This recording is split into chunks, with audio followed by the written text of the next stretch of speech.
Friends, మనమైతే బిర్లా స్వర్గంకి అయితే వచ్చినాము. వ్యూ పాయింట్ అయితే మొత్తం మీరైతే చూశారు కదా, చాలా అందంగా చాలా ఆహ్లాదకరంగా అయితే ఉంది. Beautiful nature.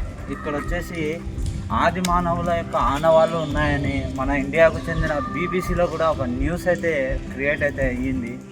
న్యూస్ కూడా నేనైతే చూశాను. అలాగే అదే విధంగా ఇక్కడైతే చాలా కూడా వెరైటీగా ఉన్నాయి. ఇది చూసుకుంటే కనుక నిజంగా ఇది చూసుకుంటే చాలా ఆశ్చర్యంగా ఉంటుంది. చూడండి ఎట్లుందో, ఏ విధంగా అయితే ఉందో ఇది. నిజంగా చూసుకుంటే ఇవన్నీ ఈ మధ్యనే బయట అయితే పడినాయి. ఇవి వేరే ఇదిగా అయితే ఉంది ఇది. ఇంకా ఏమంటే ఇక్కడ పర్యాటకులు కూడా వస్తున్నారు. పిల్ల ఫ్యామిలీలు వాళ్ళు వీళ్ళు అయితే వస్తున్నారు. ఇక్కడ కూడా ఒక గుహ అయితే ఉంది. గుహ అయితే లోపలికి వెళ్ళడానికి అయితే గుహ అయితే ఉంది. కానీ ఇక్కడ వచ్చేసి మొత్తం గలీజ్ చేసి పెట్టినారు. అంటే పాస్ పోయడము, మందు తాగడము అలాంటివి అయితే చేసినారు.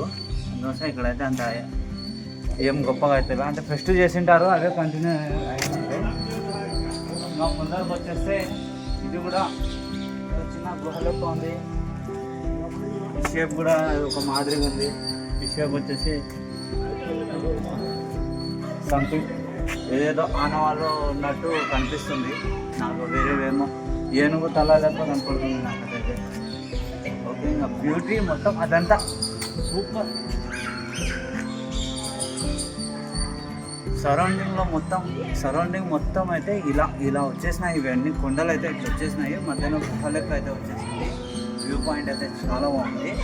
ఇది వచ్చేసి నంద్యాల నుంచి ఒక 45-50 కిలోమీటర్లు అయితే ఉంటుంది. కర్నూలు నుంచి కూడా దగ్గరే, మన నంద్యాల జిల్లాలోనే ఉంది కాబట్టి అందరూ వచ్చి వీక్షించవచ్చు. చాలా అయితే బాగుంది. దీని టైమింగ్ వచ్చేసి ఉదయం 10 గంటల నుంచి సాయంత్రం 5:30 వరకు. ఇక్కడైతే ఎటువంటి టవర్స్ అయితే ఉండదు, ఫోన్పే చెల్లదు. ఇక్కడ నెట్ అమౌంట్ తీసుకొని వచ్చి మీరు ఇది చూడాలనుకుంటే చూడొచ్చు. ఇక్కడ వచ్చేసి పిల్లలకైతే 30 రూపాయలు, పెద్దవాళ్ళకైతే 50 రూపాయలు. ఓకే ఫ్రెండ్స్, వీడియో మీకు నచ్చింది అనుకుంటే కంపల్సరీగా లైక్ చేయండి, సబ్స్క్రైబ్ చేయండి, కామెంట్ చేయండి.